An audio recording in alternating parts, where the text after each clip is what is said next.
Is Donna Murch, and as a member of Left Forum's Board of Directors, I would like to welcome you to tonight's event. Since its inception in 2005, the Left Forum has served as a crucial site for organizing and dialogue for leftists and radicals from all walks of life, multiple tendencies, and different registers. Tonight, we extend this forum to include legendary filmmaker Oliver Stone,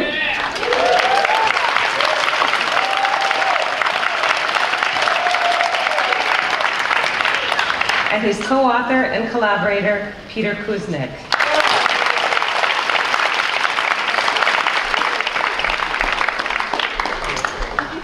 In this time of retrenchment, privatization, of school closing, and cuts to all levels of publication in the U.S., alternative spaces for debate and discussion about our national past and present are absolutely critical.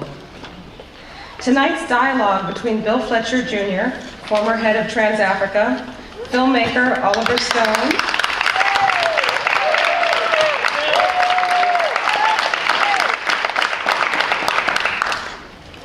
and historian Peter Kuznick is a truly unique opportunity to talk about and reflect on issues of national memory, history, and U.S. foreign policy, not only for people inside the United States, but throughout the world.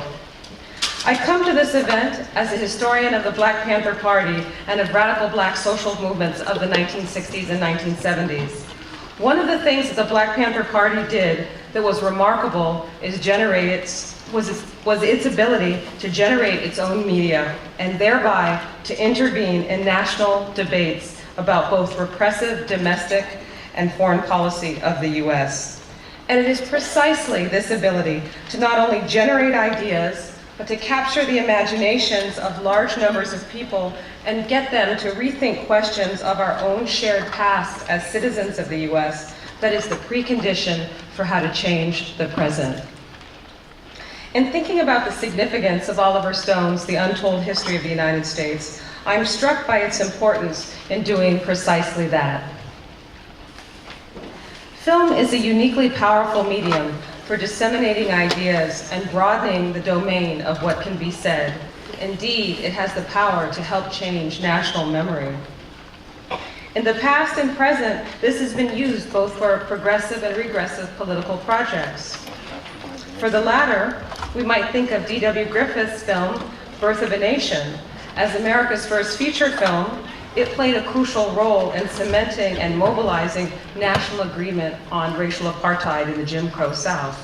However, when nurtured in the right hands, Oliver, it becomes a powerful tool for social change, a liberating medium that provides access to an alternate history that many ordinary people would never have. Indeed, electronic media, and the documentary genre in particular, is one of our most powerful modes of political education. Personally, I was quite moved in reading about the inspiration behind the untold history of the United States when Oliver Stone spoke about the desire to help educate his own children about the truth of the American past. His artistic and political contribution is a profound one for both his own family and the larger national family by doing the work of changing the American narrative, not only for ourselves, but also for future generations. This has major, urgent political implications. To paraphrase a cherished inspiration of the Left Forum, the goal is not simply to interpret the world in various ways, but to change it.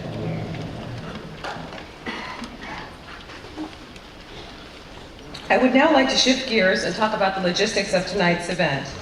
The program will run in the following order. First, we will watch some of the opening clips.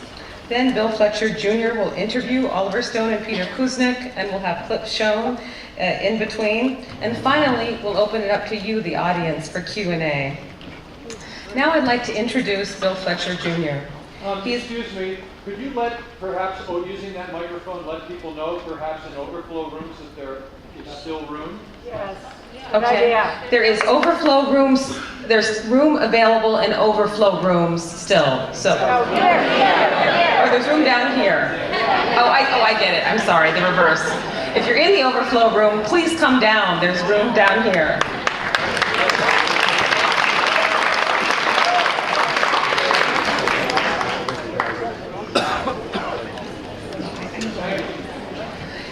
Bill Fletcher is a longtime labor, racial justice, and international activist. He is an editorial board member and columnist for blackcommentator.com and a senior scholar for the Institute for Policy Studies in Washington, D.C. He is the immediate past and president of Trans-Africa Forum and a founder of the Black Radical Congress. Fletcher is the co-author with Fernando Gapacin of Solidarity Divided, The Crisis in Organized Labor and a New Path Towards Social Justice. And his most recent book is the very timely They're Bankrupting Us and 20 Other Myths About Unions. Bill Fletcher Jr. was formerly the Vice President for the International Trade Union Development Programs of the George Meany Center of the AFL-CIO. And prior to this, he served as Education Director and later Assistant to the President of the AFL-CIO. Fletcher got his start in movement building as a rank-and-file member of the Industrial Union of Marine and Shipbuilding of America. Combining labor and community work, he was also involved in ongoing efforts to desegregate the Boston building trades. He later served in leadership and staff positions in District 65, United Auto Workers, the National Postal Mail Handlers Union, and Service Employees International Union, SCIU.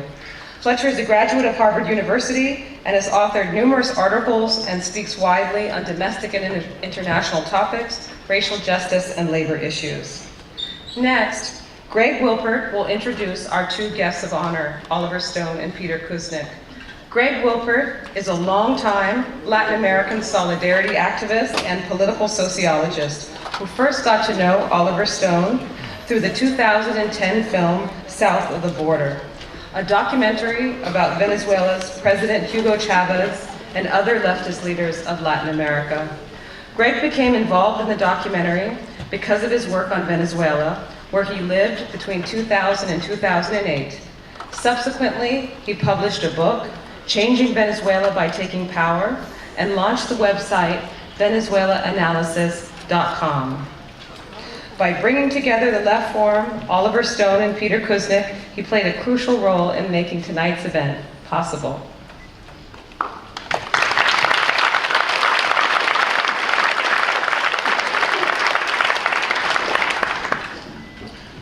Thank you, and welcome everyone, and thanks for coming to what I believe will be a fascinating conversation at this 2013 edition of the Left Forum. I'm especially excited about this evening's event because I've always been a great admirer of Oliver Stone's work, particularly ever since I saw one of his first feature films, Salvador, while I was in college, and involved in solidarity activism around with the popular movement of El Salvador, working to stop US intervention in that country's civil war. I subsequently followed Oliver Stone's work closely and so it was a great honor to be asked to contribute to the 2010 documentary South of the Border, and to then participate in a panel with Stone at a screening of the film at the Angelica Film Center. Of course, in the course of this experience, Stone, the film's writers Tariq Ali and Mark Weisbrot, and myself were viciously attacked and unfairly attacked in the New York Times review of the film. I use the word review loosely because it was more like a piece of hate mail, which is good, of course, because then we knew for sure that the film was doing something right. Be that as it may, Oliver ought to be more or less used to this kind of treatment by now because the mainstream media goes after him with great regularity, precisely because he is a daring political filmmaker who tackles subjects most others would never touch, all the while still maintaining box office appeal and impressive Hollywood credentials. He has won 3 Academy Awards, one for Best Adapted Screenplay, Midnight Express in 1979, and 2 Best Director Awards for Platoon in 1986 and Born on the 4th of July in 1989.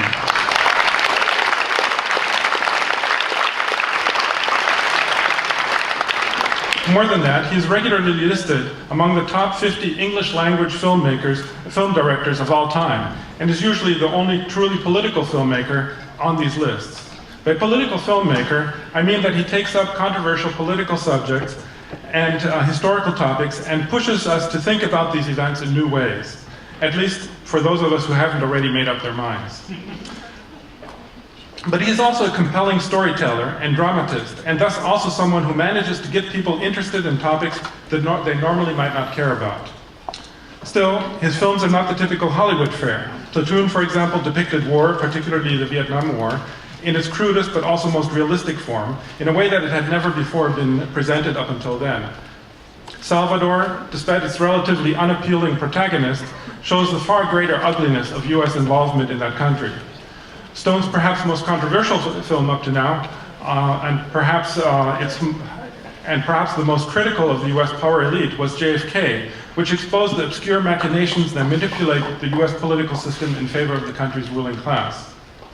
Even though Stone says that he's not an anti-capitalist, many of his films are certainly quite critical of capitalism, particularly JFK, Wall Street, and Any Given Sunday, which show how US capitalism is corrupting US culture and our psyche. An anti-capitalist such as myself might say that Stone's favoring of perhaps what one could call Jeffersonian capitalism, which is mainly opposed to savage capitalism, is a bit naive. Perhaps we have an opportunity tonight to change his mind on this issue.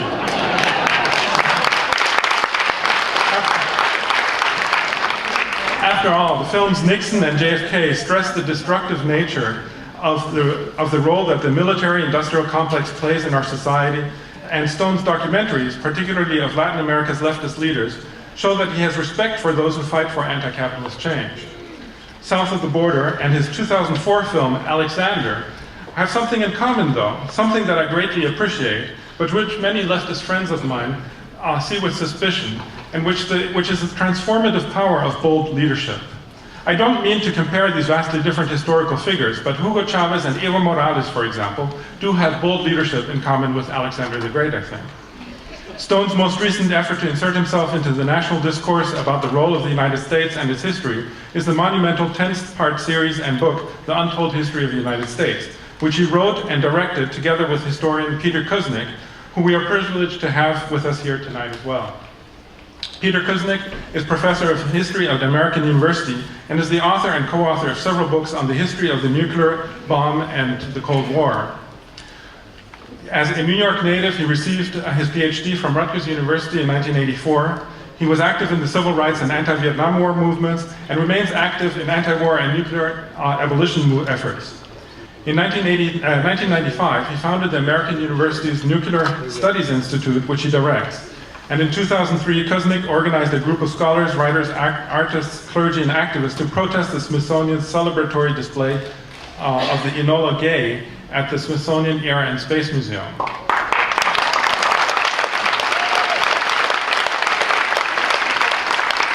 His current projects include a book on scientists and the Vietnam War, and another one that looks at how the evolving understanding that nuclear war could lead to annihilation of life on the planet has shaped the behavior and views of military strategists, policymakers, and the public.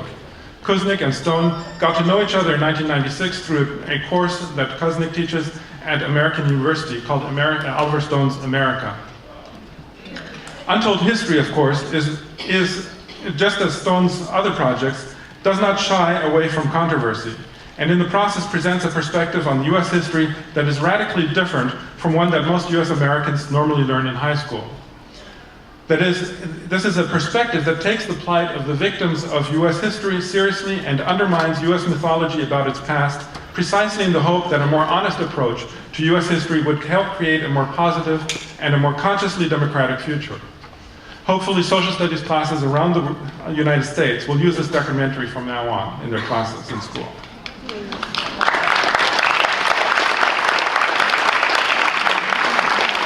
But enough introductions, let us get to the main event, where we'll learn more about this important project.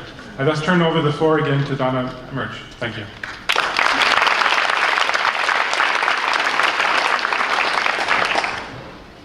So we're now going to look at some clips from the opening of The Untold History of the United States. Would you like to say some words about it? Roll the clips.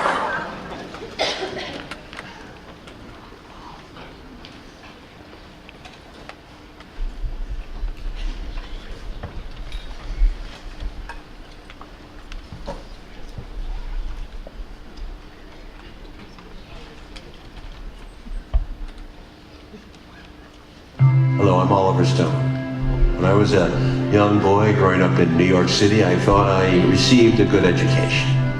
I studied history extensively, especially American history. It made sense. We were the center of the world. There was a manifest destiny. We were the good guys. Well, I've traveled the world now. I continued my education as an infantryman in Vietnam. I made a lot of movies, some of them about history. And I've learned a lot more than I once knew. And when I heard from my children what they were learning at school, I was perturbed to hear that they were not really getting a more honest view of the world than I did. We live much of our lives in a fog, all of us. But I would like my children to have access to something that looks beyond what I would call the tyranny of now. You watch the media, and everyone talks about that thing, the news of the day, and all the subconscious, really important stuff that's going on is being neglected. Napoleon once said that history is a pack of lies agreed upon.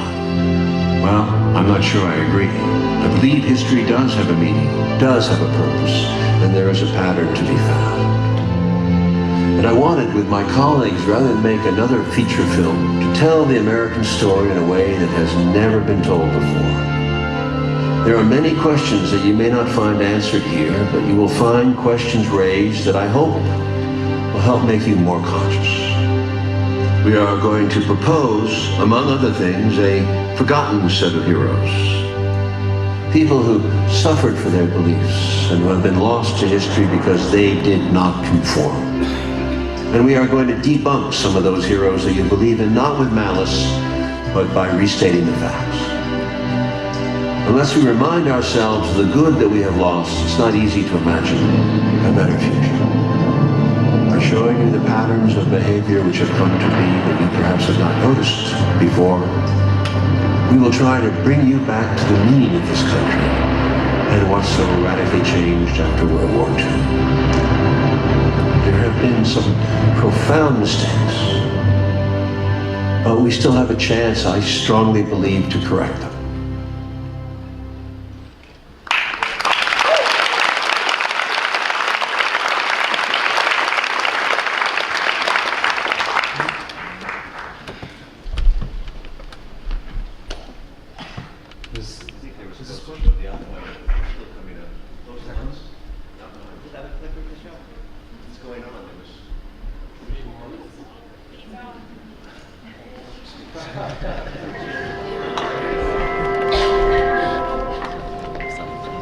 The Sangre de Cristo, or Blood of Christ, mountain range is one of the United States' most remote and primitive landscapes. In an isolated ranch house, the world's top scientists, many of them European, gathered nervously in the chill morning air. Nearby in the darkness, something hangs atop a steel tower, a bomb. Today, they will test it. The test is codenamed Trinity. The inspiration, John Donne, Robert Oppenheimer's favorite poet.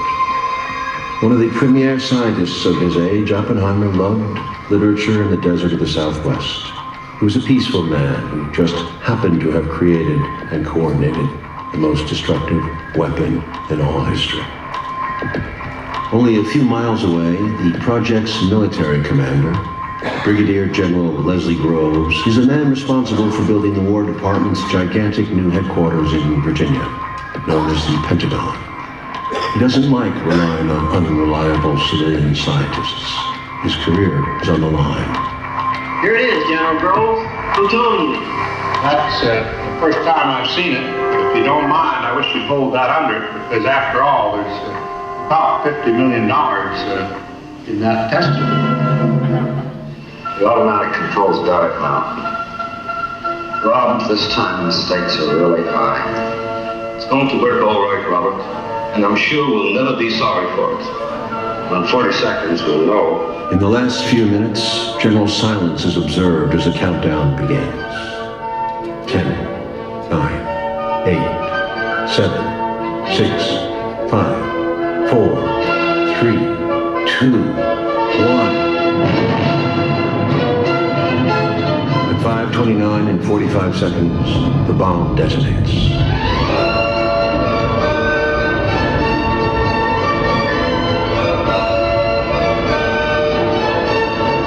light is brighter than the sun. Observing the explosion, Oppenheimer recalls a line from the Hindu scripture, the Bhagavad Gita. Now I am become death, the destroyer of worlds. This terrifying weapon would launch the United States on a journey, turning the refuge of the Founding Fathers into a militarized state.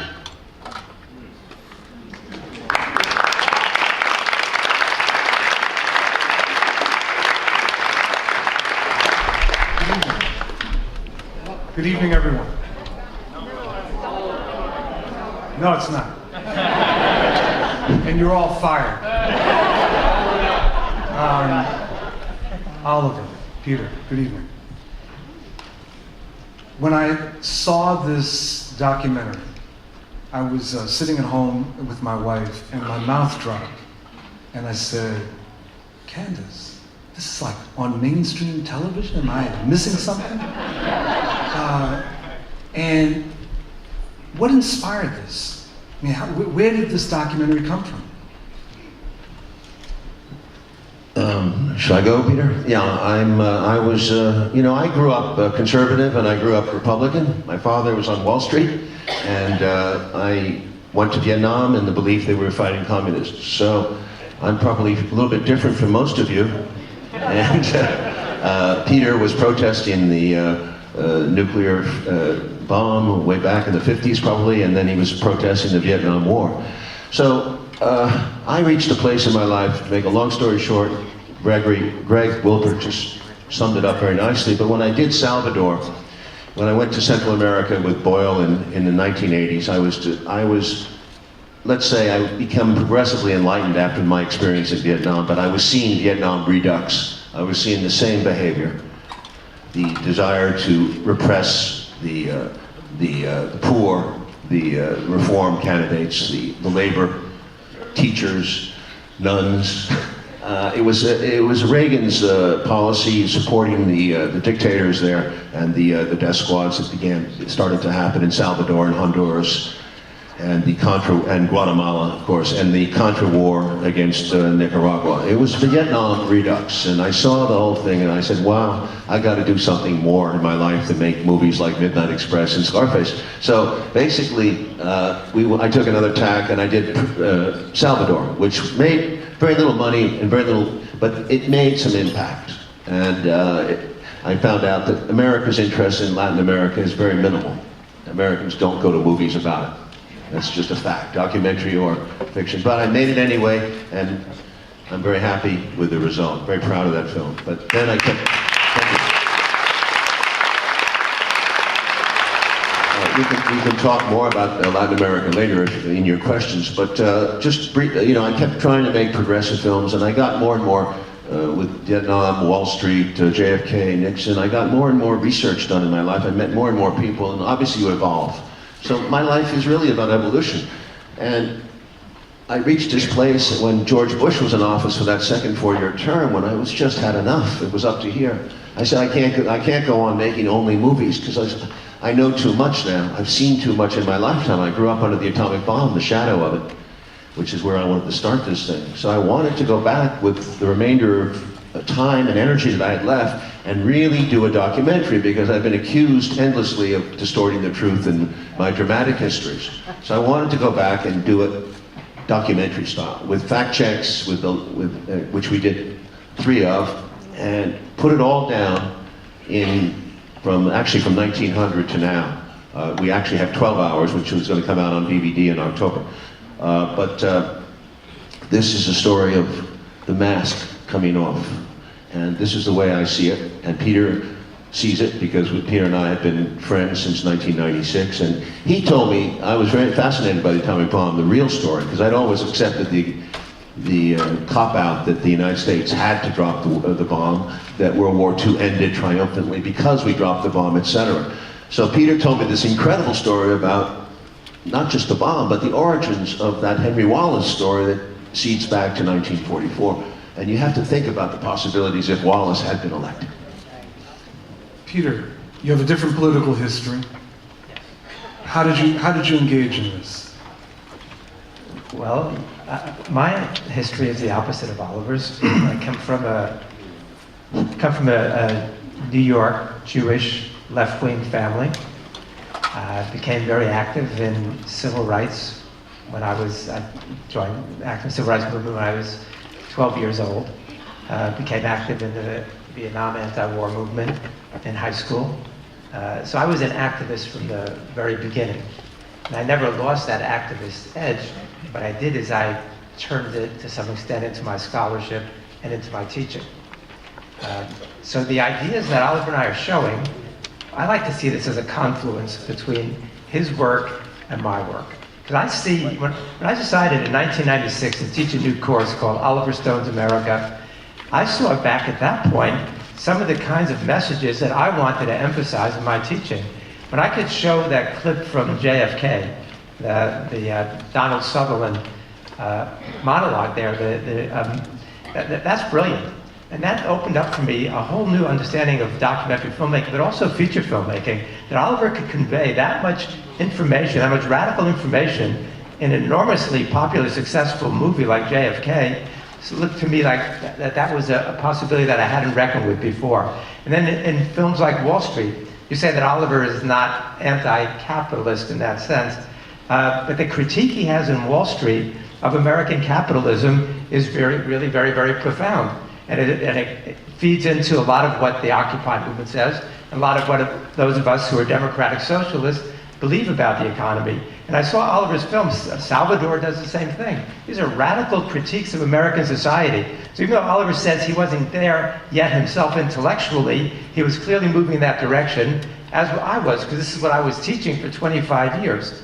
So I think that our ideas merged. And when in 1996, over dinner, after Oliver came to my class, I laid out this vision. I said, Oliver, this is an idea for a movie that you've got to make at some point. And I talked about how close Henry Wallace came to being back on the ticket as vice president, and what would have happened if Wallace, who was the most radical man ever to get close to the presidency, had become president in 1945 when Roosevelt died instead of Truman. That opened up all kinds of new vistas. And we weren't able to make the feature film back then, but we kept on talking about this over the years. We stayed friends. And then in 2007, we're having dinner in DC, and Oliver says, let's do it. Let's do a documentary. And at that point, we thought, at least for a few minutes, we were going to do one 60 or 90-minute documentary about Henry Wallace and the atomic bombing, the origins of the Cold War. By the time I went to see Oliver 2 weeks later in New York to map it out, Oliver said, no, let's do a 10-part, 10-hour documentary film series. I was on sabbatical. I thought this was going to take maybe a year and then it would be over. We worked on this almost nonstop for 5 years. And we ended up doing 12 episodes. When we released the box set in October, and Warner Brothers is going to do it at the least as inexpensively as possible, because we want a mass audience for this, we're going to show all 12 episodes in the box set, which includes our work that takes back to the late 19th century and goes through the origins of World War II, because that period is very important also. But most of this is going to start, as you see here, with World War II and with the atomic bomb. The first episode is really about World War II. This was on Showtime. How did you pull that off? I mean, how were you able to convince I'm serious, how were you able to convince a mainstream? Frankly, I don't know that it would ever have, no, it could never have been on network, there's no way. But as you know, network is all advertising, it's infomercials. Right. The Showtime is a premium cable. They had not done documentaries. They took this one, I really do think, on the power of my reputation, and they could get it at a price. We had financed it with private sources, and much of them from South America, some from the United States. But we had Showtime Advance, and then we had a Fremantle, which is an English sales company, Advance. So out of that, we pieced together an expensive documentary. It cost $5,200,000 approximately. We still owe money. I mean, we're still getting the advances from around the world. But we are, it was a pro bono kind of work. I don't advise it if you to everybody. I think I did make movies during that time, but I was always working on this in my spare time. So it was a miracle. They took it because the guy was a progressive. They had a change in administrations. A new man came in and he supported it. They didn't do much advertising, let's be honest, but at least we got 1.1 million viewers a week on a premium cable, and that got a platform. They did not get reviewed well by the mainstream at all. We got excellent reviews in the progressive press and some, interesting notices in the right-wing press, but the center, very little interest. I want to come back to that actually about the reviews in just a second. But what were some of the challenges that you faced, either with Showtime or just in general, in terms of putting this together? A huge job. I mean, the archive, it's all archive footage except for film footage. There's no talking heads. So it's got to flow, and we only have 58 minutes to tell a decade pretty much. So it was the writing and the rewriting and the fact checking. Oh my God. Even Peter was making mistakes, and we were catching him. There was so many. Sometimes I'd be over, I'd get very poetic and over dramatic, and Peter would cut me back. And sometimes, he would go on about Reagan forever, and I'd say, let's cut that out. I think in chapter 2 we got carried away. We tried to make all the Poland happy. You can never make Poland happy, so we had a little bit too long on Poland. It's that balance. It's a big picture. You got to have a big picture sensibility. You have to omit. There's so much great detail you have to omit. It's like writing a feature in 2 hours. You just got to be very disciplined, and that took a lot of time and work. But the archive footage, by the way, comes from 5 different countries, and Rob Wilson did an amazing job of collecting it. It was a real guerrilla unit. We were not expensive. My model was World at War from BBC 1971. That was a great series about World War II, although it was anti-Soviet, but they had a great series. They did a great job. But they had a staff of 50. We had a staff of about 5 to 10 people at various times. Before we see another clip, what struck me in looking at the whole series is that you seem to identify, or aim to identify, pivotal moments, which you see as pivotal moments, particularly since in the aftermath of World War II. And can you just say a little bit to the audience about what the two of you see as some of those pivotal moments and why? Well, we also wrote a book that accompanied this, and we wrote an 800-page book, because one of the things that I was surprised to discover was how little you can actually say in 58 minutes and 30 seconds. The initial drafts that I gave Oliver were 2 to 3 times as long as what we finally were able to put on screen. So then we wrote a book with it. It ended up being 800 pages, but that's after we cut out 150 to 200 pages. So so just skimming the surface with this, so you have to choose the moments that are emblematic, that really capture what you're trying to say about the entire history. And so what are the key things about this period? World War II. What's the story about World War II? We wanted to focus on the myths. We wanted to show people the kind of crap that they were learning in the schools, especially at the universities, as Donna knows. We teach history one way. But in the public schools and on television, in the media, people get a very different picture. So we're trying to puncture those myths. So we start with the myth of World War II. You ask any American, who won World War II? Well, the United States did. What we show in this first episode is that it was not the United States that won the war in Europe. It was the Soviet Union that won the war in Europe. That, as Churchill says, the Soviets tore the guts out of the German army. That the Soviets lost 27 million in World War II. The United States lost about 310,000 in combat. Throughout most of the war, the United States and the British faced 10 German divisions combined. The Soviets were facing 200. So this is a history that Americans don't know. Then we go after that about the myths of World War II. We show the roots of World War II during the roots of the Cold War during World War II. And our third episode is about the atomic bombing, because Oliver and I believe that so much of where the United States went wrong began with the atomic bombing in 1945. Not only was it militarily unnecessary or unjustifiable and morally reprehensible, it gave the United States the idea that we could force our will upon the world. Then the building up of the American empire.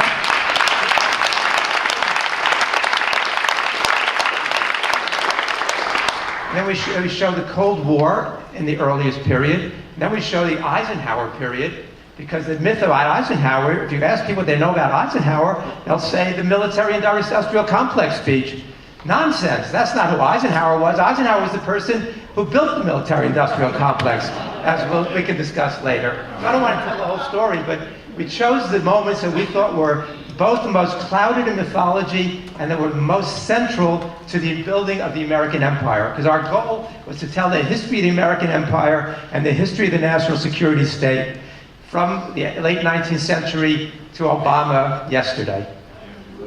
I'll just quickly add, because we're not going to show a clip from Eisenhower. We're going to go ahead to the later era, Lyndon Johnson and Kennedy, at the end of Kennedy and the beginning of Johnson. But just because it'll come back up, under Eisenhower and his Secretary of State, John Foster Dulles, it's fascinating to see how the United States becomes a force for repression of all reform. It starts not with Reagan in Central America, it starts with Eisenhower, with Iran, with Guatemala, with Cuba, with Angola, everything. All the machinations. To John Foster Dulles, neutralism was immoral. That was his famous quote. Communism was evil. He said that before Reagan. And his idea, and Eisenhower fully supported him, was to roll back communism everywhere. Indonesia becomes one of the bloodiest stories of that era, or it starts in that era. So it was a devastatingly evil policy that Eisenhower, who's such a nice guy and a grandfather figure to so many people, and was to me and to my father, did so much bad in the world in the name of fighting communism. But as we tried to show, it wasn't communism, it was reform. It was the poor, the desires of the poor, the oppressed, to be free in their own countries. That is what we were against. Eisenhower was solidly in favor of corporate capitalism, and I use the word capitalism with full knowledge of what it was, exploiting the resources of these poor countries and undermining any government that wanted any kind of reform or fair shake. Should we look at another clip? Yeah, why don't we do another clip? Okay. This next clip, which is we have to go in the beginning of chapter 7. Why don't we just start it, and they know they're funded by the conservative billionaire Koch brothers. The confused American public, not knowing who to blame for persisting economic hardship, handed the Republicans a sweeping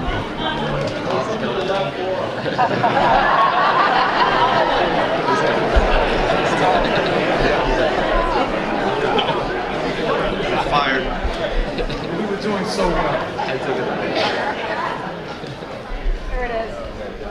We'll get back to that clip later, because we wanted to show a little bit about Obama. By the tens of thousands, until the communists threw up their wall of hate. The assault has begun on the dictatorship of Fidel Castro.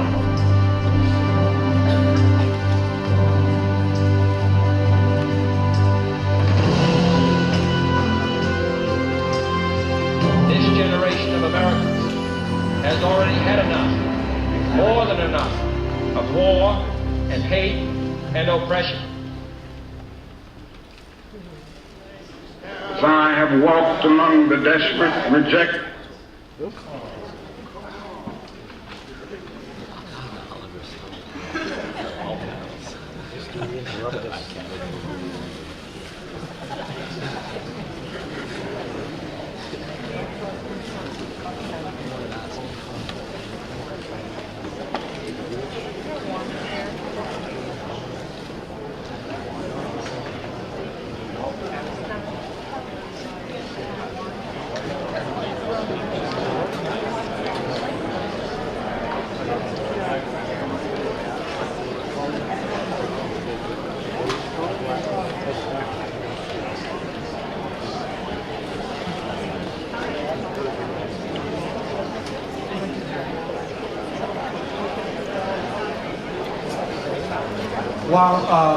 While we're waiting for this, I actually want to turn a question to Peter. Peter, the Henry Wallace issue, which is early on and actually runs through the beginning, where the documentary asserts a different kind of path could have been followed by the United States. And it didn't happen. And in 1948, Henry Wallace runs for presidency. What happened? What blocked him? And why did he choose to run as an independent at that time? Does everybody here know who Henry Wallace is? Okay, yes and no. Henry Wallace was Secretary of Agriculture during the New Deal. In 1940, when Roosevelt was running for a third term. I'm sorry, it's coming now. Okay. Hold that point. Are you hiring?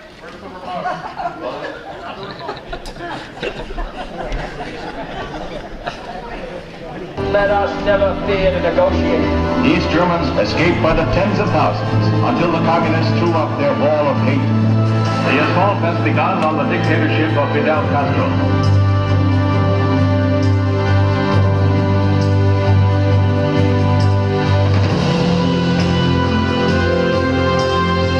This generation of Americans has already had enough, more than enough, of war and hate and oppression. As I have walked among the desperate, rejected, and angry young men, I have told them that Molotov cocktails and rifles would not solve their problems, but they ask, and rightly so, what about Vietnam? If America's soul becomes totally poisoned, part of the autopsy must read Vietnam, a nation that continues year after year to spend more money on military defense than on programs of social uplift is approaching spiritual death. This need to maintain social stability for our investments accounts for the counter-revolutionary action of American forces in Guatemala. It tells why American helicopters are being used against guerrillas in Cambodia, and why American napalm and Green Beret forces have already been active against rebels in Peru. They ask if our own nation wasn't using massive doses of violence to solve its problems, to bring about the changes it wanted. Their questions hit home, and I knew that I could never again raise my voice against the violence of the oppressed in the ghettos without having first spoken clearly to the greatest purveyor of violence in the world today, my own government.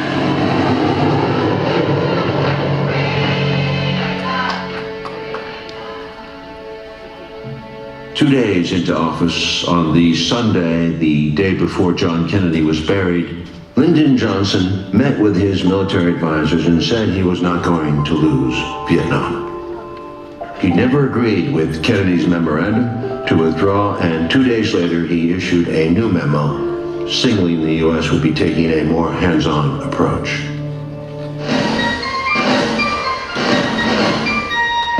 His foreign policy thinking was profound in a primitive way. There are 3 billion people in the world, and we only have 200 million of them. They're outnumbered 15 to 1. Might did make right. They'd sweep over the United States and take what we have. We have what they want. Who was they? His analogies may have been coarse, but stated in other words, the struggle was not really about communism, but was between the First World and the Third World. Abandoning Kennedy's attempts at reform, Johnson made it clear in the new Mann Doctrine that all Latin American countries would be judged on how they protected the $9 billion in U.S. investments, not on the interests of their own people. The U.S. would no longer discriminate against right-wing dictatorships and regarded military aid as a wiser investment than Kennedy's economic aid. The 5th largest country in the world, resource-rich Brazil, would be the first to suffer. In 1964, new democratically elected President João Goulart implemented land reform and sought controls on foreign capital. Recognizing Cuba was the last nail in his coffin. Castro's example could not be emulated. Thank you. Let's hold on to the Henry Wallace discussion. I want to actually go back prior to the events that are covered here on this particular clip. Because the scariest episode for me was the Cuban Missile Crisis. And one of the things that you convey is that there have been several moments when we've been on the verge of nuclear war. And I can remember as a kid the fear that I felt at the time of the Cuban Missile Crisis, and I was very young, but the fear was everywhere. There are moments in there that you discuss, and I would appreciate it if you could take us through what exactly happened. What is it that most people do not understand about the Cuban Missile Crisis?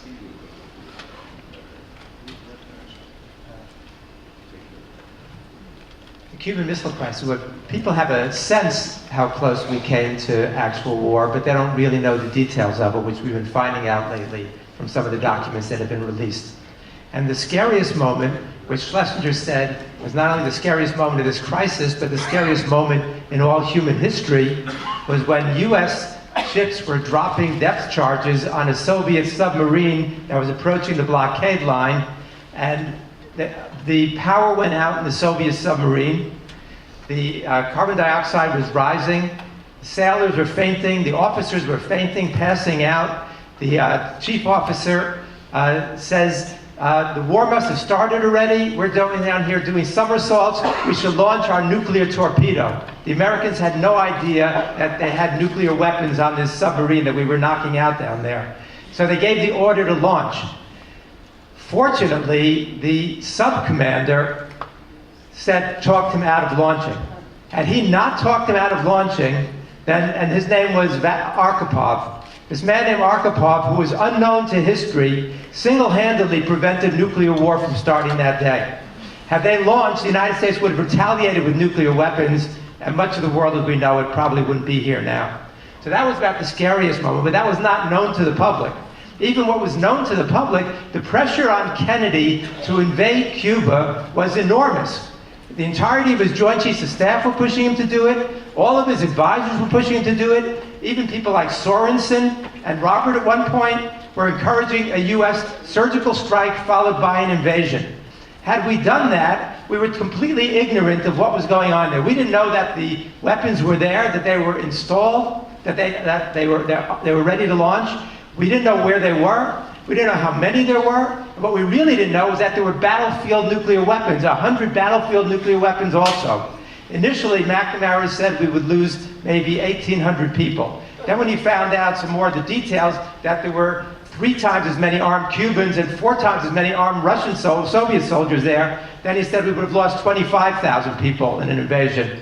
When he found out that they had 100 battlefield nuclear weapons, McNamara almost passed out 20 years later, 30 years later. And he says, if we had invaded, we would have lost 100,000 men. We would have wiped out Cuba and very likely the Soviet Union also. And so that's how close we came. We were acting out of ignorance, as we often do in these situations. And what Kennedy and Khrushchev both learned from this is that these kind of crises cannot be controlled. There was that, even though both of them were doing everything they could to avoid confrontation and war there, they both concluded that there was no way to control a crisis like this. So Khrushchev contacts Kennedy and says, we have to eliminate every possible conflict that can lead to another confrontation like this.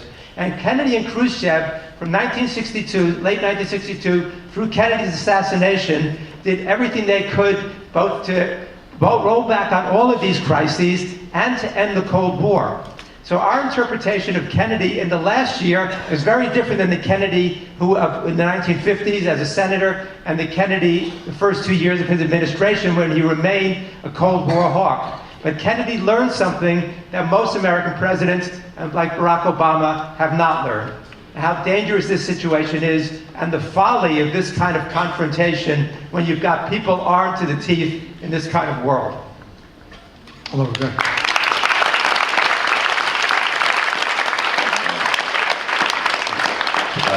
Peter forgot to add one name to that list that was advising him to go into Cuba. That was Dwight Eisenhower, who was the much revered ex-president of the United States. I think Kennedy deserves a little more credit from 1960 on because he did not invade at the Bay of Pigs. He was supposed to support the invasion. That was the unwritten policy of the United States. Eisenhower would have supported the Bay of Pigs invasion. Kennedy did not send the support. That that caution was the beginning of, was the strength of his character. And he also must give him credit for not going into Laos. Eisenhower advised him to take a stand in Laos. He said no. And he pissed off the military. And by the time of 1962, when there had been this Operation Mongoose, and the military really thought they were going to invade Cuba. There were 3 military exercises against Cuba. Large military exercises with takeovers of Caribbean nations. One of them was called Ortsac, which is Castro spelled backwards. So it wasn't that hidden. And the Soviets knew about it. And the Cubans certainly knew about it. So, you know, the whole concept of, even 1962, Kennedy is resisting this invasion. And that's what leads to the missile crisis. Now, I know Mr. Chomsky wouldn't agree with our view of Kennedy, and I don't agree with his. But, you know, he seems to think that Kennedy is responsible. But who could have stopped this war machine that had been built up in those insane years from 1945 to 1960? Who could have stopped it? How could you become president in an environment like that when we're really primed for war? And Eisenhower left a system on which all the Dr. Strangelove scenario could have happened. He had all the right to launch was divided among the commanders and sub-commanders in some cases. So it was an insane environment. You can't put a stop to a horse that's out of control. But Kennedy had the strength of character and the courage. He was a military man, and he served heroically in World War II in the Pacific. He realized, I think, pretty soon, after he met Lemnitzer and some of the other people on the Joint Chiefs of Staff, that they were dopes. And he said so to I believe, Schlesinger. So, you know, I think Kennedy, the larger story here, the bigger pattern is that the reason we showed the clip is that there is a significant difference between John Kennedy and Lyndon Johnson, a significant difference. And the whole march, in a few days, you saw it. I mean, Johnson immediately closes down in Latin America, immediately makes his point clear in Vietnam and, of course, against Cuba. And any further dialogue to end this Cold War with Khrushchev is out. Khrushchev is himself removed by the hardliners in Russia the next year. So the whole world tilts again. The larger point being that the same thing happened with Wallace and Truman in '45. A devastatingly tragic moment. And it will happen again and again. There's a great moment in 1953 when Stalin dies, and the new Soviet leadership offers peace feelers, serious peace feelers to Eisenhower as a new president. Dulles and Eisenhower turned them down.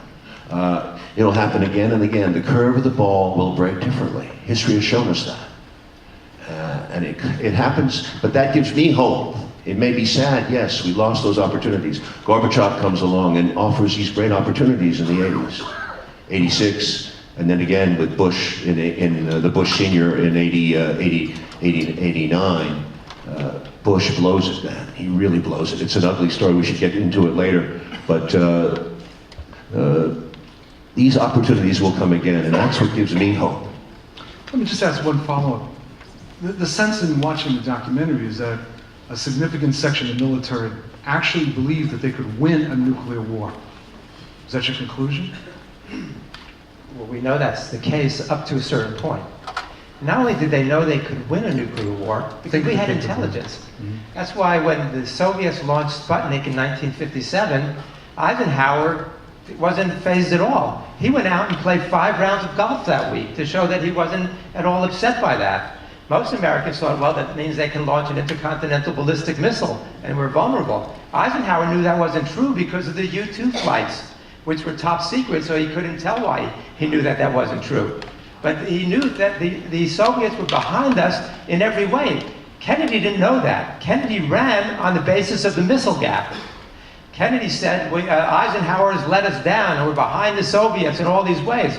Kennedy immediately got Roswell Gilpatrick to do a study for McNamara of what the real nature was of our weaponry versus the Soviet weaponry. And we immediately discovered that there was a missile gap, but it was in our favor. And then they continued to study, and they found out that we were ahead by 2 to 1 in some categories, but in most categories, we were ahead 10 to 1, including in intercontinental ballistic missiles. But because we had created this idea of a missile gap, there was pressure on the Kennedy administration to increase the number of our missiles. they finally settled on increasing by 1,000 the number of our intercontinental ballistic missiles. So you're sitting in the Kremlin.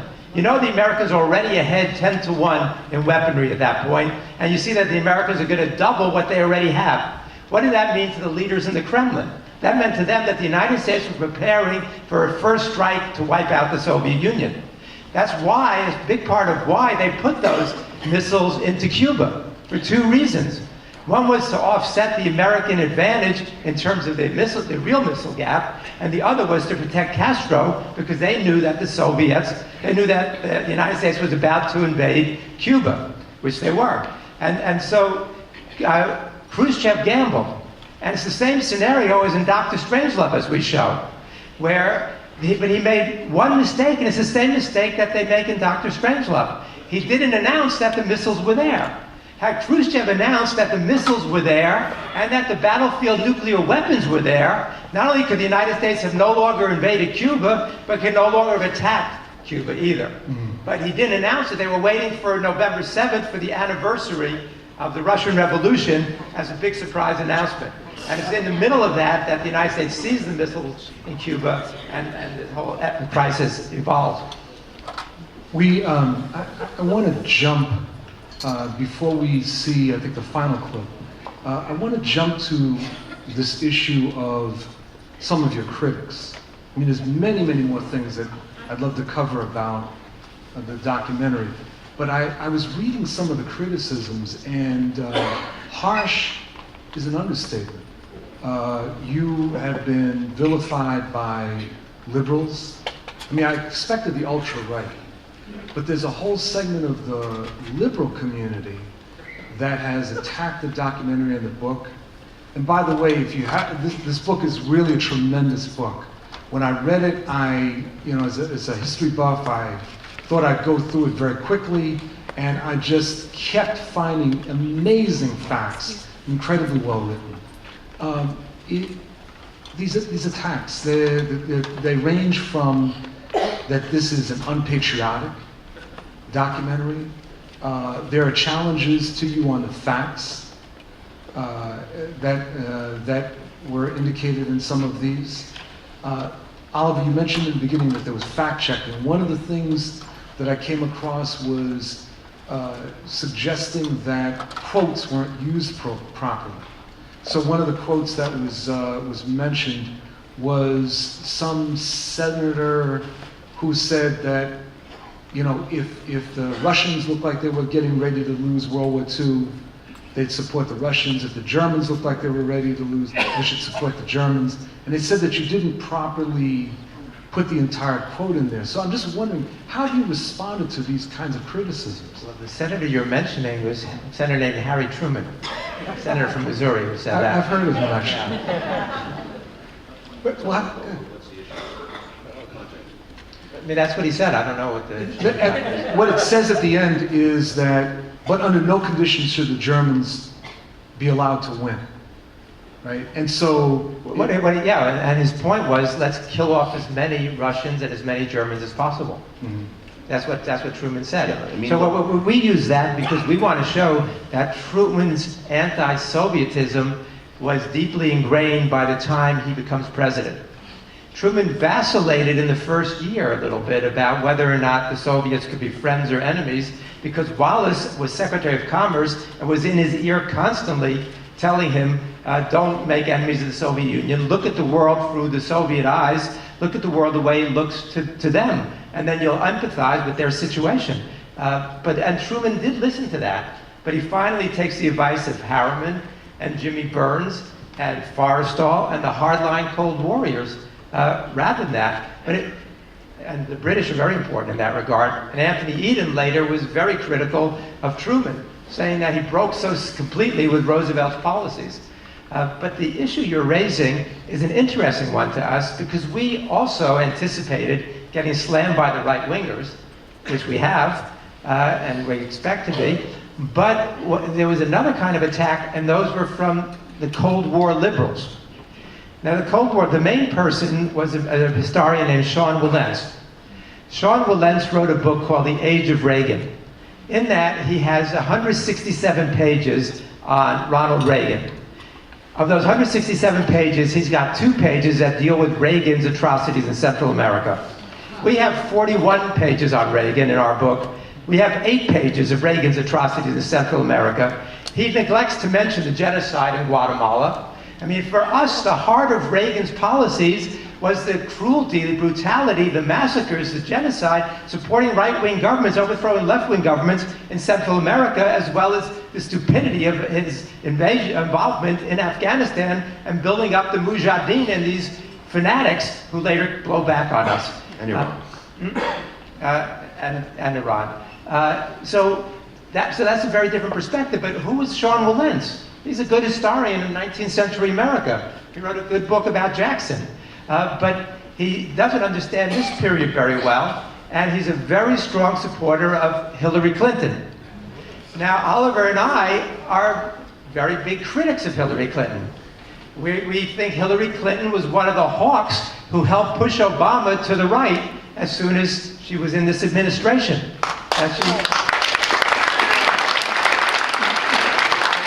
She supported the invasion of Iraq. She supported the invasion of Libya.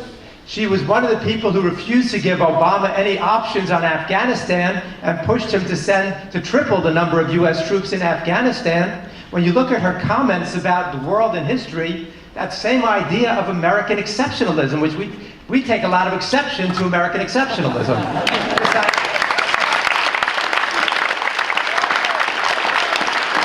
She pushes this idea and says it on a number of occasions that the same as Madeleine Albright. When Madeleine Albright said, if we have to use force, it's because we're the United States of America. We're the indispensable nation.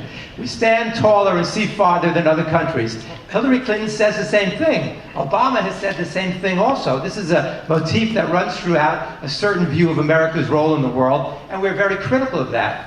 And Sean Wilentz is a big backer of hers. So I think that that's the reason why he went after us so viciously, but he's also a Cold War liberal. And who are these Cold War liberals? Those are the people like Harry Truman, who supported McCarthyism. Those are the people who supported US interventions around the world. Those are the people who supported the war in Vietnam. That was not a Republican policy, that was a Democratic policy, much more so. And these are the people who now are creating the United Stasi of America. These are the people who are behind so much of the surveillance state, the police state, that's being built up in the United States now. So yes, we have this certain wing of liberals who don't like what we're saying, and if you read our book and you watch the whole documentaries, you'll understand why they don't like what we're saying.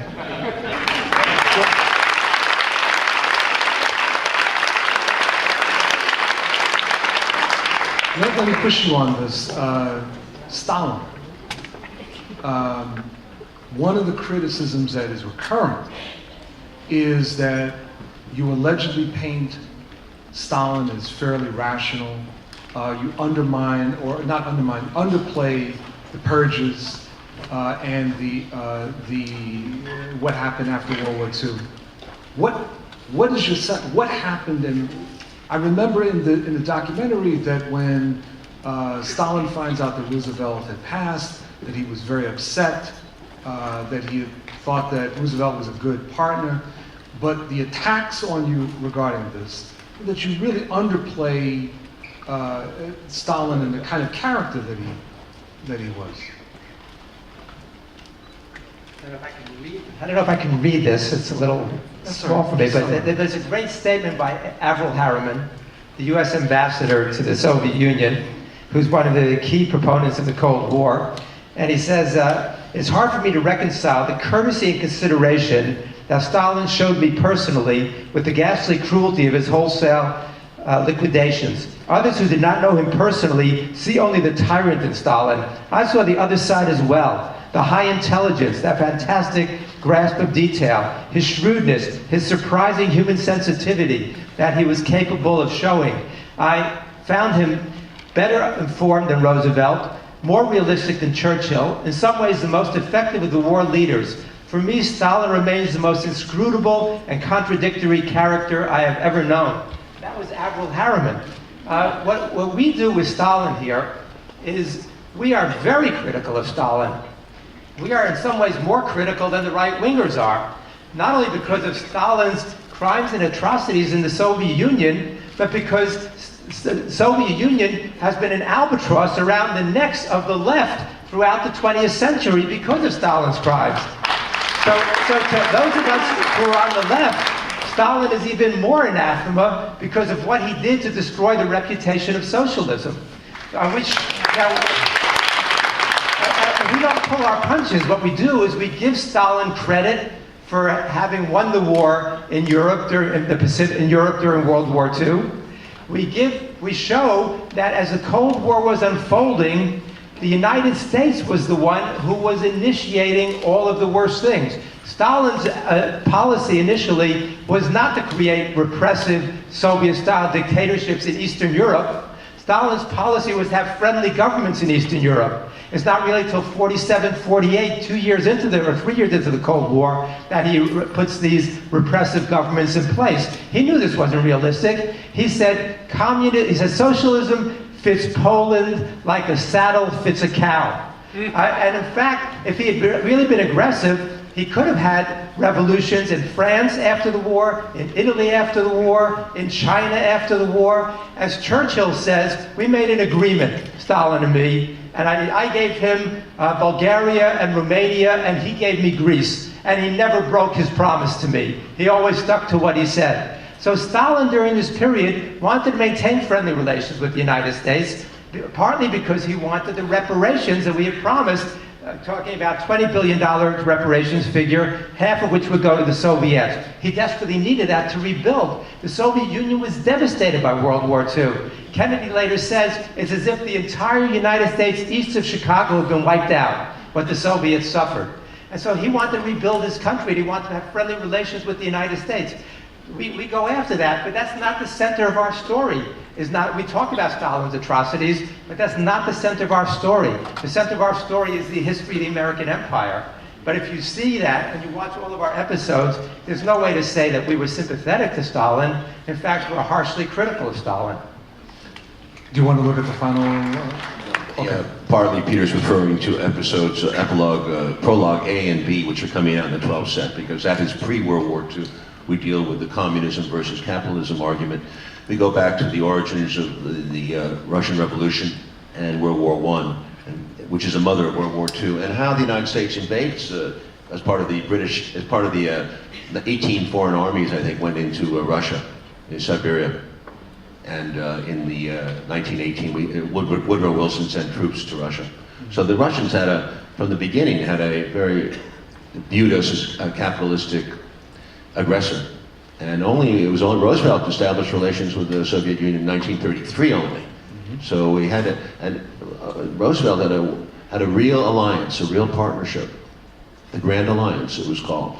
And that's what we should mourn, because it disappeared in about 2 weeks after World War II. It's amazing how quick it goes. If Roosevelt had lived 3 more months, the whole world would be in different shape. If Wallace had become president in April 45, the whole world would be different.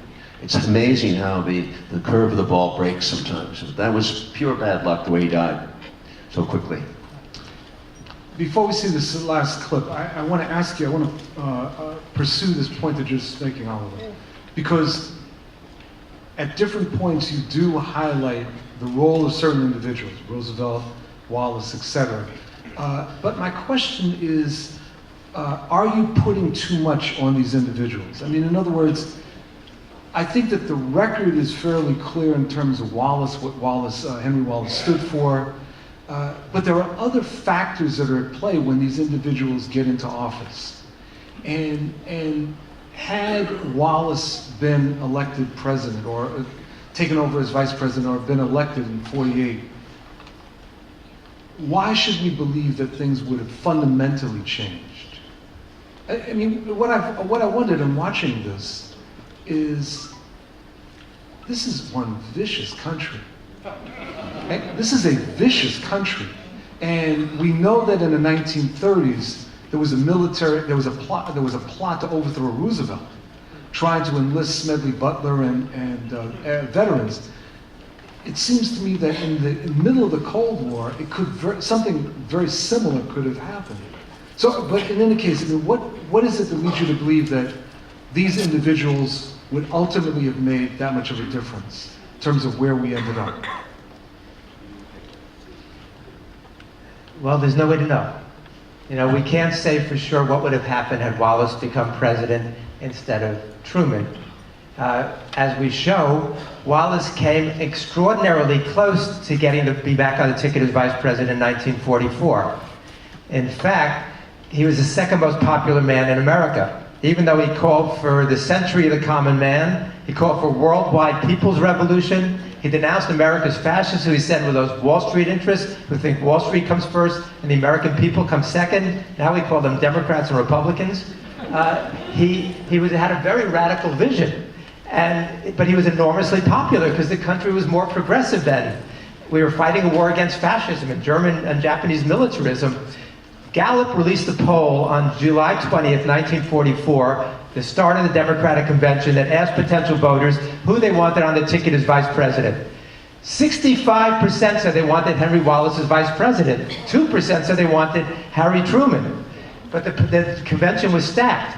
But Wallace gave the seconding speech for Roosevelt that opening night. The place went wild, even though the party bosses thought they had it controlled. 45-minute demonstration led by people like Hubert Humphrey and Adlai Stevenson. And in the middle of that, Claude Pepper, the senator from Florida, nicknamed Red Pepper because of his politics, he makes his way up to the microphone knowing if he could get Wallace's name in nomination that night, he'll sweep the convention and be back on the ticket as vice president. Pepper got literally 5 feet from the microphone when the bosses managed to adjourn the convention that night. And so that's how close we came. Had Wallace gotten in there, he could have stopped the atomic bombing. He could have done that on his own authority, and we know that he would have done that, or we know as much as we can know anything. Could he have stopped the Cold War? That's a different question. As you're saying, there are structural forces in place. But 1945 was not like today. 1945, we were a much more progressive country. 1945, the Soviets were our allies. They were lionized for having just won World War II. They were the reason why the British weren't speaking German was because of the Soviet Union. And people understood that at that point. So I think he could have certainly resisted the kind of Cold War we had and very likely changed it. Kennedy's another example. What could Kennedy have accomplished in 1963? He says in his American University speech, his commencement address, says we want to end the Cold War. You know, he talks about a one world vision. He's seeing the world like Wallace saw the world through Soviet eyes. Kennedy was doing the same thing. There were forces that resisted that. You know, we don't know for sure who's responsible for assassinating Kennedy, but it's a lot of those same forces who managed to bring Wallace down in 44 and 45 and 48, who were also very likely behind the assassination of Kennedy at that point. But you have to mobilize the masses behind these ideas, which is what you need to do. You need a president who's going to be an educator, and you need mass forces that are going to force the president in the right direction. Obama has said at one point, said, if you want me to do the right thing, you're going to have to force me to do it. Obviously, we haven't forced him to do it. So you need both. You need a grassroots movement. You need a politicized, conscious, organized citizenry. You need a strong labor movement. We had a strong labor movement then, as you know, which we don't have now, despite your efforts. And I mean, all of that is necessary in order to force these people to do the right thing. But at least at some points, you've got presidents who want to do the right thing and are trying to do the right thing. So maybe we should use that as a cue for the final thing. We thought we'd move ahead into, since you mentioned Obama, and show you, this is a vast, this last chapter, it's called Bush and Obama, the Age of Terror. So there's a lot here, a lot of information. We're just going to show you a 10-minute clip in the middle when Obama first comes to power, and we're not going to go into the economics right now. There's a Wall Street section. It's right after the Wall Street section. We're going to go into his promises about the surveillance state, etc. Okay, I hope she hits it this time. Yeah, looks like it. Go ahead. Funded by the conservative billionaire Koch brothers. The confused American public, not knowing who to blame for persisting economic hardship, handed the Republicans a sweeping victory in 2010's midterm elections. But only more gridlock and confusion pervaded Washington. Obama, who swept to office amid such euphoria, now walked a fine line, avoiding fatal mistakes, but failing to deliver on hope or change. During the 2008 campaign, the constitutional professor had promised transparency and the rule of law will be the touchstones of this presidency.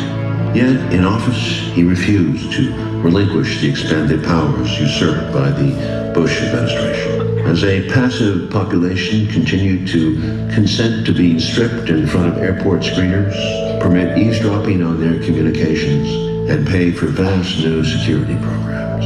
It did not make political sense for Obama to ease this heightened state of alert, and the risk that a single terrorist incident would certainly result in renewed media hysteria and a Republican "I told you so" firestorm that could cost him his presidency.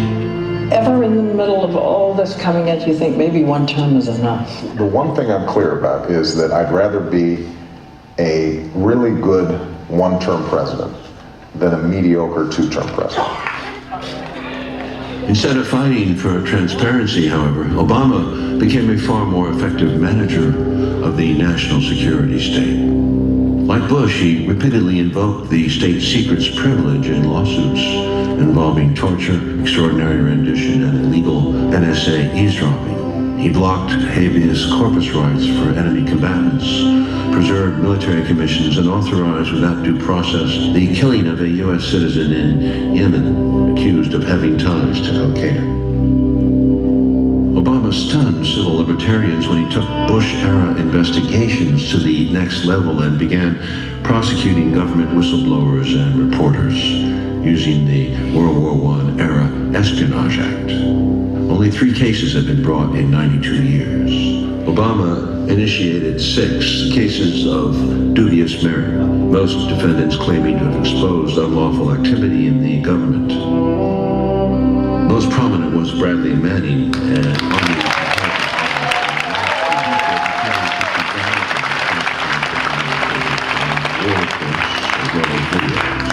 distributed by WikiLeaks, a non-profit whistleblower media organization. These revelations of U.S. war crimes in Iraq and Afghanistan and U.S. support for dictatorial regimes in the region proved to be a significant catalyst for the Arab Spring uprisings in Egypt, Tunisia, Yemen, Libya, and Bahrain. Nonetheless, Obama's administration has severely impaired the operation of WikiLeaks and threatens to prosecute its co-founder. These actions send a clear message to all whistleblowers. Commit war crimes like Bush and Cheney and you walk free. Expose them and you risk careers and huge fines. Or, like Manning, you rot in jail. One of the leading defenders of the new standards of conduct, Jack Goldsmith, former head of the Bush Office of Legal Counsel, reassured Cheney and other anxious neocons in an article saying that Obama was like Nixon going to China. The changes he had made are destined to fortify the bulk of the Bush program for the long run. This was a new shadow world. In 2010, the Washington Post called it an alternative geography of the United States, a top-secret America hidden from public view. Almost 1.5 million people had top-security clearances. More than 3,000 government and private security corporations existed. 1.7 billion emails and communications were intercepted and stored every day by the National Security Agency. Political commentator and constitutional lawyer Glenn Greenwald first described this truly radical change in our world when he wrote, "The core guarantee of Western justice since the Magna Carta was codified in the U.S. by the Fifth Amendment to the Constitution. No person shall be deprived of life, liberty, or property without due process of law." He might well have added the Fourth Amendment to the Constitution, the right to privacy and protection against unreasonable search and seizure. Without due process and the right to privacy, each of us is essentially living at the mercy of the surveillance state. All this in the name of stopping a terrorist threat blown wildly out of proportion.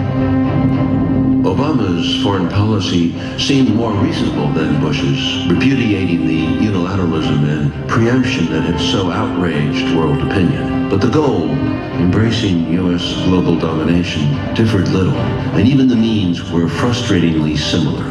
In 2011, Bush's former NSA and CIA director, General Michael Hayden, took comfort in the powerful continuity between two vastly different presidents, saying that Americans have found a comfortable center line in what it is they accept their government doing. he called it a Practical consensus.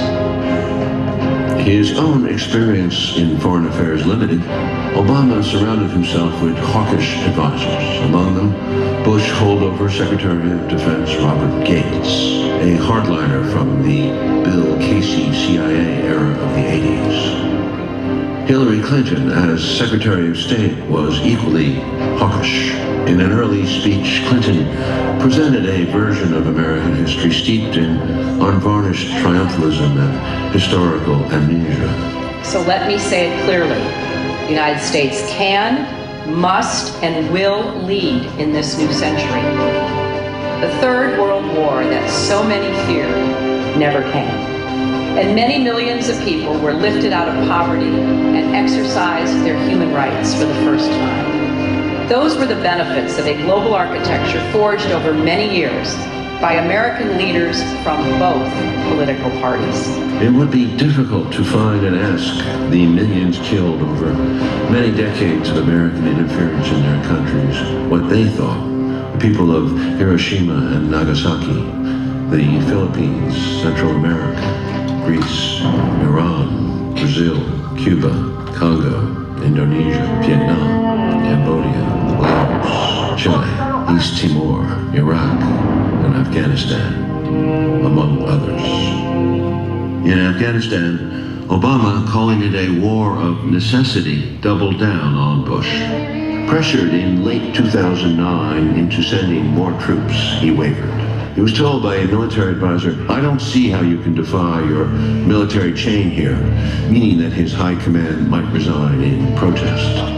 CIA Director Leon Panetta told him, "No Democratic president can go against military advice, especially if he asks for it. So just do it," he recommended.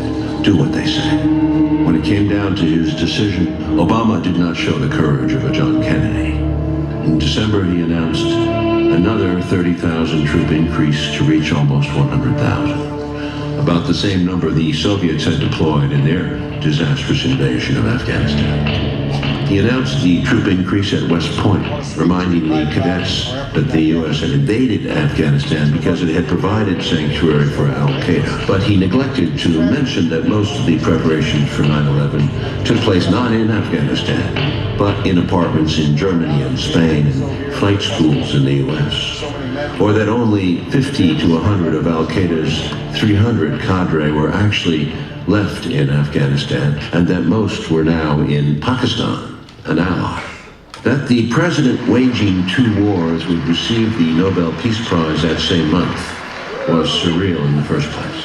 But when the world heard Obama's defense of American unilateralism and preemption, the meaning of the prize had been diminished, as it had by Kissinger 36 years earlier. I believe the United States of America must remain a standard bearer in the conduct of war. That is what makes us different from those whom we fight.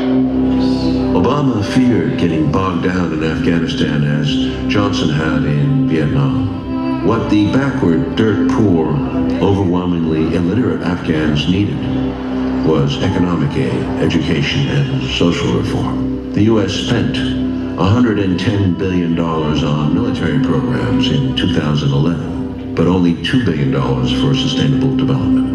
With big U.S. money floating around as in Vietnam, corruption reached epic proportions. Mistrust between the supposed NATO and Afghan allies soared. The U.S.-backed President Hamid Karzai announced that he would support Pakistan if it should go to war with the U.S.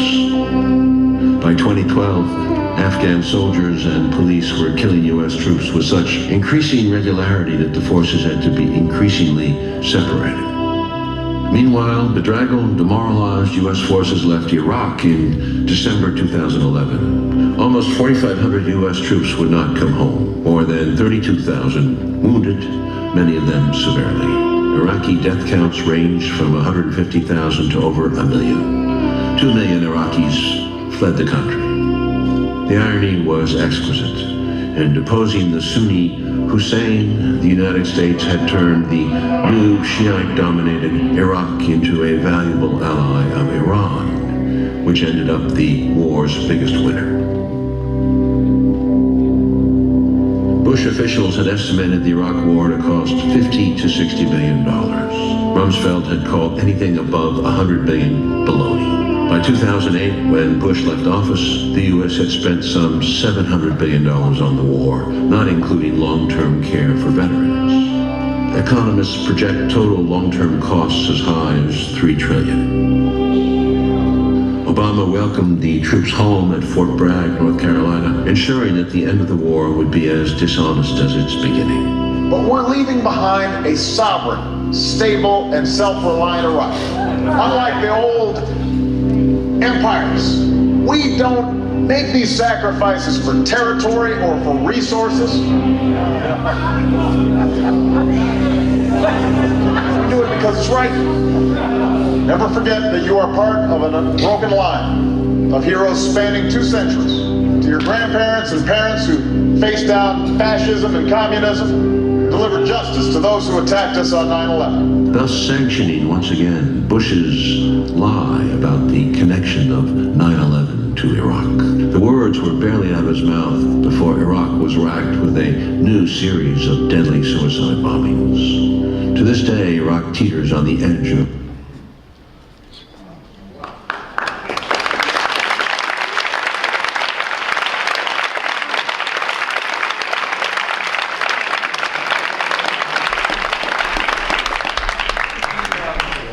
sure that we have an opportunity to have questions answered, asked and answered, and we have to be out of here within the next 20 minutes, I believe. So, and there's a book signing afterwards, immediately afterwards. So I just want to take the opportunity of thanking Oliver and Peter.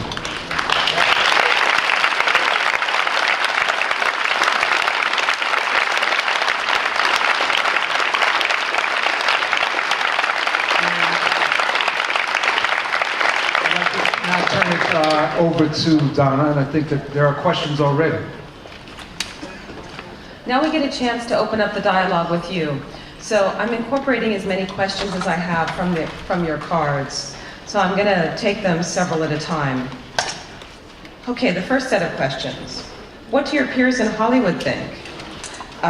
What is it like to evolve the way you have as a major director? Second question. You were introduced as a Jeffersonian Democrat. What economists and philosophers have you been influenced by or are in agreement with?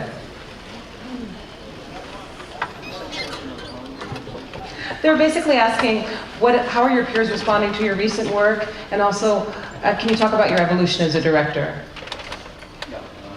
Briefly, you know, politics don't make good bedfellows with Hollywood. They're very hard to make political movies. Most of the political movies have been to the right. Frankly, the Rambo series is very successful, as was the Chuck Norris Missing in Action. A lot of the Zero Dark 30 is again very supportive of our policy and of vigilantism. And I mean, even Argo gives a thrilling movie, gives a very pro-American point of view about Iran and doesn't really tell us the background. So, you know, that's what you're facing. There are some occasionally, I think, progressive movies that get through, like Syriana, I thought was interesting and very different, but it wasn't a big moneymaker. So it's very hard to get this made. All these movies. I could not probably make JFK today or Nixon, not even close. Bush was financed, the W movie was financed, 55% of that money came from Hong Kong. So nobody was interested in this country. We're not, Hollywood dissuades you from doing it. The most liberal section, the liberal era in Hollywood filmmaking was the 1930s and early 40s, when all these communists were working. And the guy who wrote Mr. Smith Goes to Washington, Sidney Buckman, was a communist member of the party, and a lot of them were blacklisted and graylisted, and you know the story. So the most liberal period is gone, and I think the 80s were a disaster.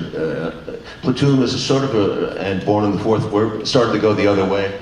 But by the 1990s, when Bush Sr. got in office, we had the whole rap about the greatest generation, World War II generation, neglecting, of course, the fact that a lot of that generation had been pro-Nazi and fascist, did not want involvement in Spain, were willing, our businesses, our corporations were doing business with Nazi Germany up to 1941, some beyond. Profits from many of those companies, Ford, GM, were repatriated after the war. We always had a very strong German, America has always had a strong fascist leaning. And it came back in. We took all the German scientists we could, and we took all the spy agency. We took this monster Dellen, who into our embrace, Angleton and Dulles and all those scumbags, brought them in, and basically, started an anti-Soviet, the old anti-Soviet propaganda machine recycled right after World War II, right away. So the films have not reflected that, frankly, and will never. I don't know how to get around it. Money means you have to make people happy, and you have to have a good. The problem with history, in American history, and I'm going to quickly get to a point, is that the kids don't like it, and they don't really care about it because it's so sanitized like a Disney movie. They take all the horror, juicy horror stuff out of history in school, and you don't get this kind of history, and the kids get bored because they know it's bullshit. American triumphalism. It's American triumphalism in the movies, it's in the history books, it's all around us, it permeates our culture, it permeates the evening news. It's sad. It's sad that we're living in this warped vision of the world. It's a bubble. I can't do much business there if I talk like that and do like that, but I get my message out this way. This movie was not really been seen. It's a premium cable. Some people really like it, and I have to say some very big people, wonderful people, really appreciate it, but it's not really known yet, and I hope the DVD in October will get more and more adherence to it, because Peter and I are out to make this a 10, 20-year journey, hopefully to get it into schools. We're trying in California.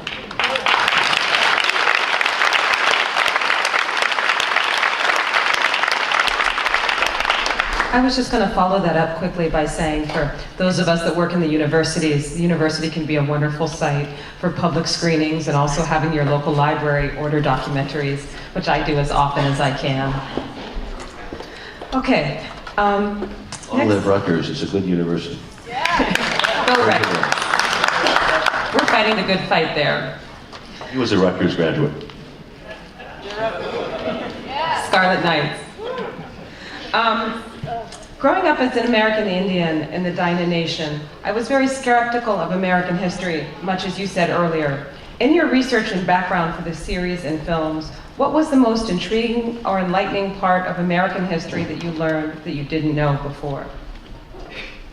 How did your early experience as a journalist influence your later dramatic work?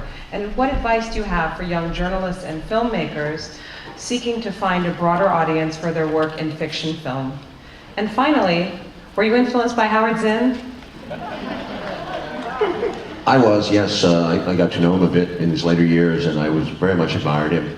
And his work is seminal.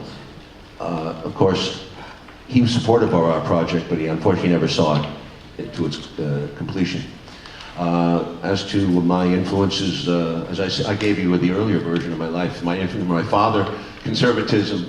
I thought Castro was a devil. I thought everything, my life evolved. So, I mean, it's been gradual. It's talking to people like Peter, talking to so many people in my life have helped me to evolve my thinking. As to being a filmmaker, the best way to do it is to tell a story, tell it well, make it exciting. You can take a story about the most boring subject in the world, and believe me, it could be nothing more boring at one point than Nixon. And you can, well, I mean, on the surface anyway, and dig deep and get the roots and make it exciting. That's the beauty of, but learn how to be a storyteller. You can take any experience and make it exciting, any experience. What is your vision for this country and the world, and how are we going to get there? There are two more. In what way would you encourage people to use this to organize politically? And finally, in your opinion, which political leader or figure of this generation will be revered in the future? Who will be featured in documentaries years from now, and why?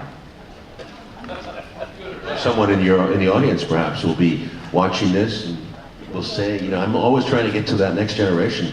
I made this for my children. My daughter didn't even watch it. But we'll see about that. I think that the next leaders are out there. I always believe the curve of the ball can break differently. And I think the protests are very important. Grassroots movements, crucial. They have a huge influence. Although they were ignored and somewhat in the 1950s when the anti-nuclear movements were seen as minorities, but by the 1960s when they took to the streets after Madison, Wisconsin, and all that anger built up, Johnson and Nixon were convinced, as was Hoover, that this was communist inspired. As we know, it was not. But basically that movement drove Lyndon Johnson from office, and it also made Nixon at least put a pause button up, because he did have far wickeder plans for bombing the North and the South than he actually executed. But and he also took the nuclear threat to Vietnam more than once. So those protests really moved Nixon, that he wanted to be reelected. Unfortunately, he was reelected in '72, like Bush was in 2004, and that's what depresses us about the American experience, because we see it in front of our eyes, but we somehow end up supporting the madmen. So it's a shame, because George McGovern would have been a great candidate, as well as John Kerry and Al Gore could have been great presidents, or better presidents. But listen, you gotta, in politics, you gotta be practical. Peter, you want to add? Well, Oliver said that George Bush was re-elected in 2004. We know that that's not technically true.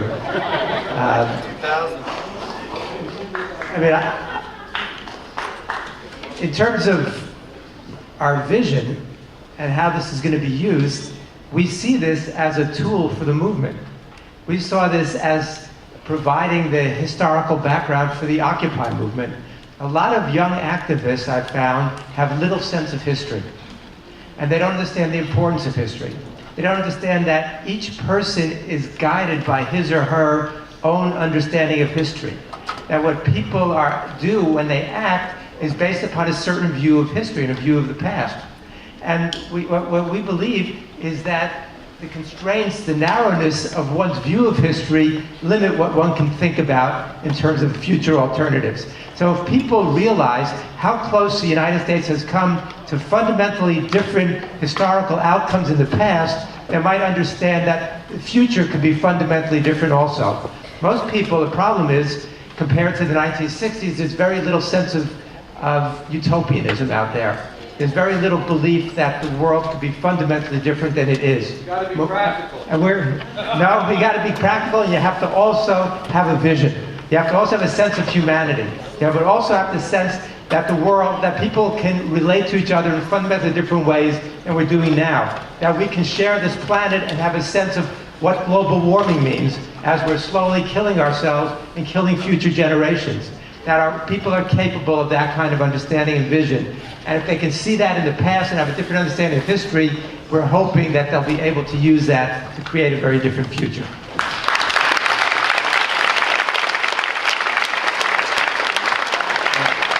And I would like to add simply that desperation is also a factor here, because if you have the gap between rich and poor so large as it is in the U.S. and the treatment of labor this way, it will reach a point like the French Revolution, and people will have enough.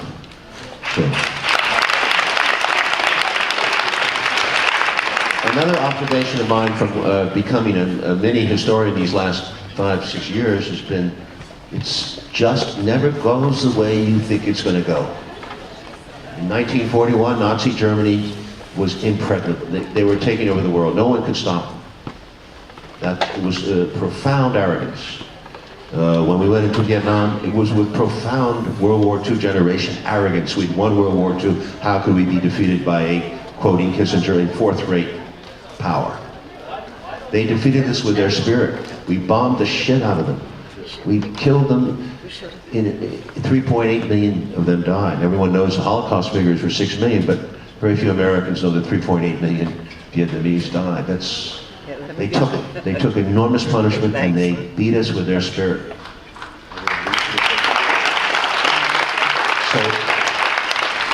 maybe I'm just a movie maker, but I still believe in that Frank Capra thing where the spirit will win. And we will somehow overcome this arrogance, this hubristic empire that we have now. It seems impregnable. We now have the force with space weaponry to actually control, tyrannize the planet just like Darth Vader did. And by 2025, we're going to have drones up at 250 miles in space, able to pinpoint targets in China, Russia, Venezuela, wherever, and kill, or incapacitate, or cyberspace to death, or destroy their navigational abilities. So we will be, if we have that ability militarily, who can stop us? We will be the empire, and no empire has ever lasted in history, ever. The German Empire didn't last, and I'm sure the American Empire won't last.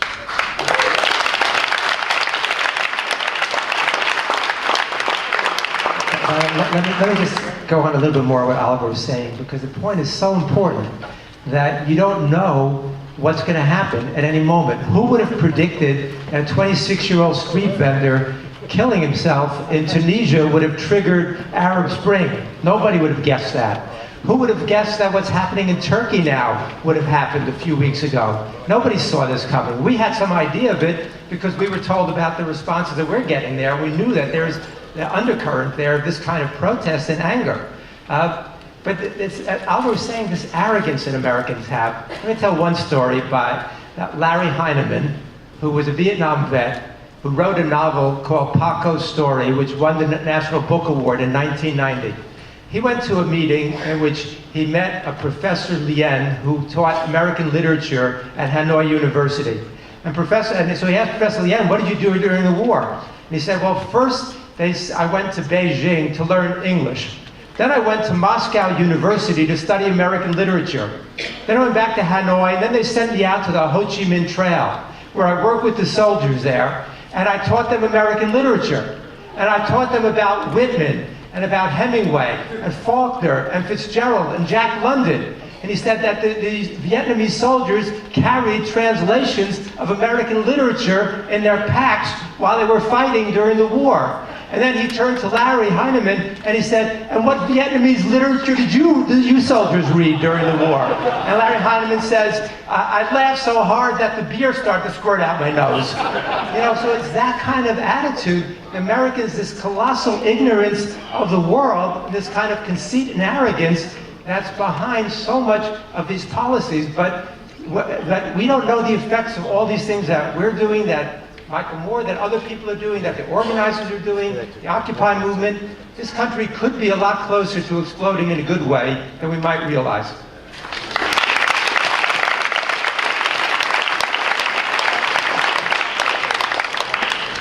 We're running out of time, so this is our final set of questions. You have many, many fans in the audience who are anticipating both the DVD release and your next project. So this is a genre that there are many questions like this, asking if you might consider making a film on these themes. What about making a film about the extinction of the many species on Earth? Can you conceive of creating a new film about private commercial banks, how they create money and decide who gets this money, like speculators, producers of weapons, and lobbyists? And finally, would you consider doing a film on WikiLeaks and whistleblowers? And to this I would add, what kinds of projects are you envisioning? I don't tell. This lovely lady gave me these cards outside. There's about austerity,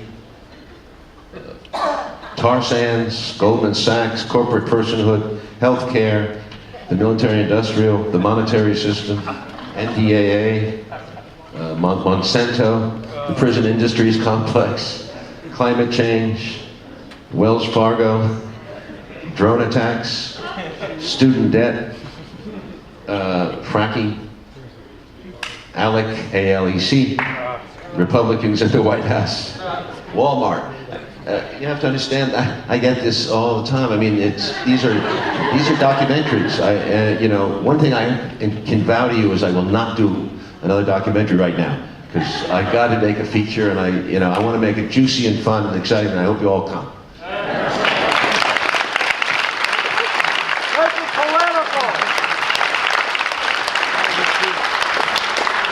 Again, we'd like to thank Oliver Stone, Peter Kuznick, and Bill Fletcher for this incredible evening.